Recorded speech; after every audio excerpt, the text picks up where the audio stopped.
Hi, and welcome back to Frankly Wines in the time of Corona. It is the 30th of April, last day of the month, and last Thursday, if you were with us, we were drinking pink. We were going through some fun, different rosés that we're getting in, but tonight we're gonna taste the new rosé, which is orange wine. Last summer, we had so many requests. And orange wine is a very interesting category. It's basically a skin macerated white wine. So it's not made from oranges. It's not a mimosa based beverage, which I guess there was some confusion to. But orange wine is gonna be made when you make a wine with white grapes, but you make it like a red. So usually you do at the minimum a couple of days of maceration time on the skins. Sometimes you even go longer. So this is a curious category for me because the people who really kind of brought back orange wine are the Italians, specifically some of the producers in Friuli in this little, I always call it the zipper pull of the boot, but there's this little teardrop section called the Carso, and it's around the city of Trieste, which is the last Italian city as you're coming around the top of the Adriatic Sea, literally right on the border of going into Slovenia and a short drive from, truthfully, Croatia. So there were several producers in that area, as well as up in the Collio and on the coast of Friuli, that back in the 90s and early 2000s really embraced this wine, which was bringing it back. That's because this was known as like the traditional farmhouse method, because long before we had these fancy steel tanks and everything was temperature controlled, farmers used to just throw the grapes in a vat and they'd go back to picking their next harvest or harvesting their next crop, and they'd eventually get back to it, and it might be days or even weeks later. So usually white wines weren't really white, they were actually had some color to them. So the most famous person for this is actually a gentleman named Josko Gravner, and he's in Friuli, but he's had a lot of students underneath him. One of them would be Damian, and another one would be the first wine that we're gonna taste tonight, which is going to be the Castel dell'Ispida 2016 Amphora Vino Bianco. So this is gonna be a blend of Ribolla, and they say Tokai. You really aren't supposed to say Tokai anymore, but we'll let it fly. So again, this gentleman worked with Gravner. He also had a similar desire to kind of get back to the way wines were really made. It was kind of a pushback against technology, truthfully. A lot of the guys who originally started doing this, mainly Gravner, but I mean, there's Benjamin Ziedrich, there's so many people. There's Ziedrich, you have Dario Princic, you have Radicon, you have La Castellata. Anyways, there's a whole slew of producers from this little nook of Eastern Friuli and the Carso. But this wine, so as you can tell, it doesn't look totally orange. It's actually got a beautiful kind of golden color. It did, however, spend 6 whole months on the skins. So while that didn't maybe necessarily impart quite the amount of color we would expect in an orange wine, it absolutely gave it a ton of like structure and actually imparted tannin into the wine, which is the most important thing to know about orange wines. You know, people think there's some style of rosé, but rosé is usually a short maceration, so they drink more like a white wine. They're light, they're crisp, they're fresh.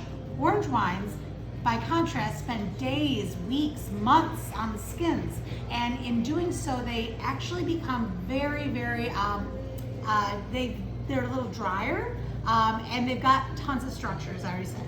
But so, what's really cool about them is they've got really interesting aromatics. So here on the blend, this was done 6 months on the skin in amphora. Then it spent another 8 months aging in amphora. Not fined, not filtered. They stabilize with a little bit of sulfur at bottling just to stabilize a little bit, but absolutely within the realm of them being able to still apply for a natural wine fair. So that should be something else that's kind of talked about in regards to orange wine, which is a lot of people consider them born out of the natural wine movement. Well, technically they were. People like Josko Gravner wanted to return to the way wine was historically made with before we had so much technology. However, it doesn't necessarily mean, just because it's an orange wine, it doesn't mean it was farmed organically. It doesn't mean that it doesn't have sulfur. It doesn't really mean any of that. It really just means it's a skin contact white. That being said, a lot of the people interested in making orange wines are usually far more dialed in on their farming. They probably aren't spraying unless they absolutely had a problem they had to. So you can usually assume it, but it's not that it's necessarily a natural wine because it's orange. It literally just means it's a skin contact white. So let's get back to what you should actually expect from these. So this guy being 2 local grapes coming from Friuli in the northeast Italy, you get these like kind of spiced almond and kind of apricot, a little bit of pear.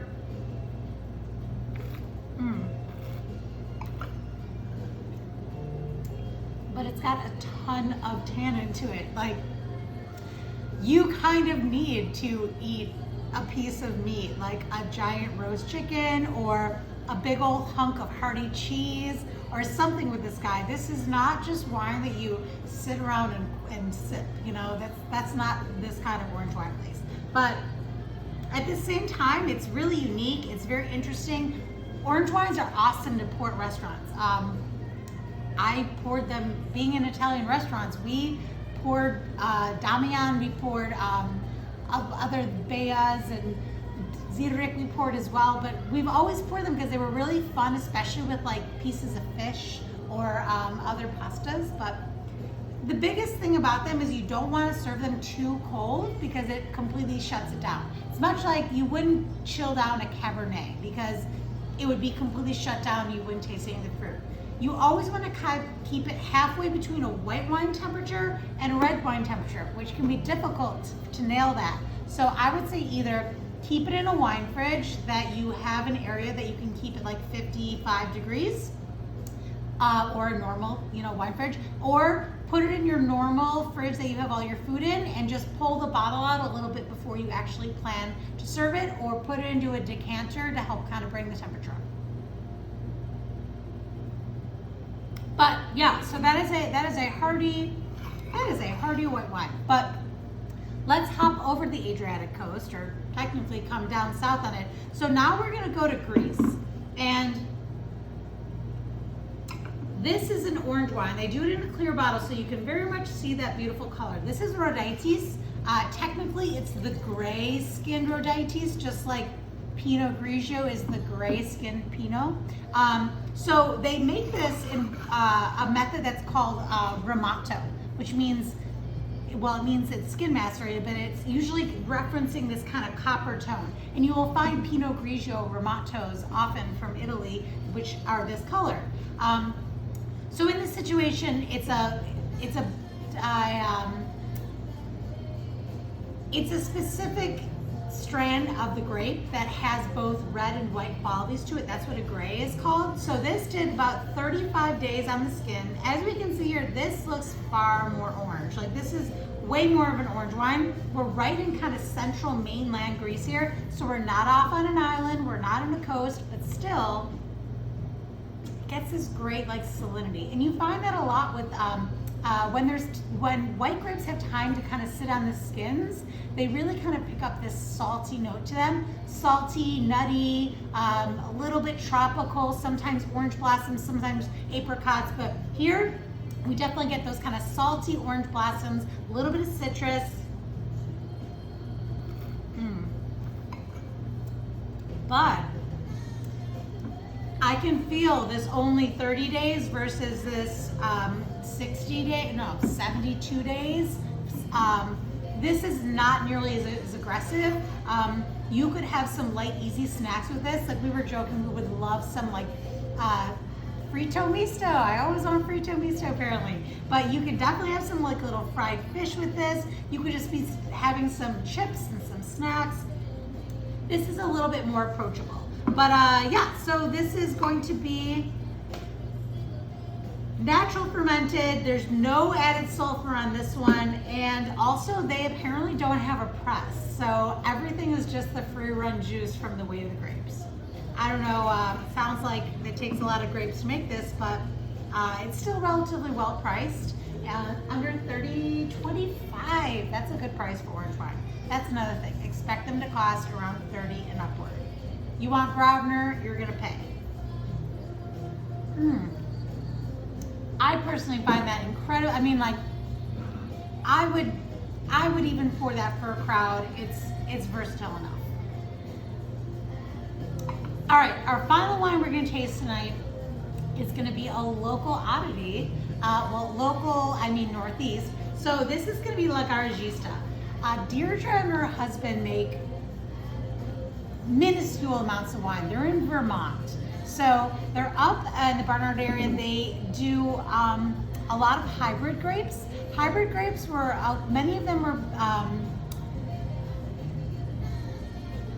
a lot of them were made in the 60s at the University of Minnesota. Brianna apparently was more of a 1980s creation in Wisconsin. It's technically a hybrid of Muscat and also Grenache Blanc. So it's got a lot of aromatics going on. Now Deirdre does things she feels things out every vintage. There's no set way that she always makes things. She does use glass-lined Damian. She'll use some old barrels, she'll use some flex tank. She just kind of lets the wine, each vintage, speak to her, and then she moves it into whatever vessel seems appropriate. She doesn't do any filtering, which is why you might notice there is a total cloudiness to this wine. But it's 100% Brianna, which is the grape, and it's super, super aromatic. I mean, like, it's got total golden raisins. Like, you feel the fact that it's coming from Muscat because it's super, super like perfumey and pretty. It smells like it's gonna be sweet, but again, totally dry. It's got that same little saltiness from the skin contact, and truthfully, on the palate, it's got this really cool kind of smoky flintiness that comes through it. It also doesn't have, it only does 2 days whole cluster on the skin. So even though it had almost the same color as the 6-monther, it's still kind of soft and easy. I would say that you could sip on this. I'd probably still want some food, like an awesome cheese spread would be amazing, and some like grilled quail and Gameberg would be awesome with it. But it's certainly a very unique and different wine. Sometimes in her wines you might find a bit of sediment because, again, she's doing everything totally natural. She's not adding sulfur, she's not filtering anything. Expect things to be cloudy, but just really an interesting winery, and somebody who is just going at it of trying to really craft interesting, unique, handmade wines up in Vermont where it's cold, so they use hybrids. But yeah, more of the natural wine movement there too. Yeah. So, anyways, please, we have orange wines. We want you to try them. Just know temperature is important, and they probably want some food. But they're an excellent alternative to a rosé. They're just skin contact whites, and I have always found I love them with seafood as well. So, hey, get on board and get yourself some orange wine this year. Cheers.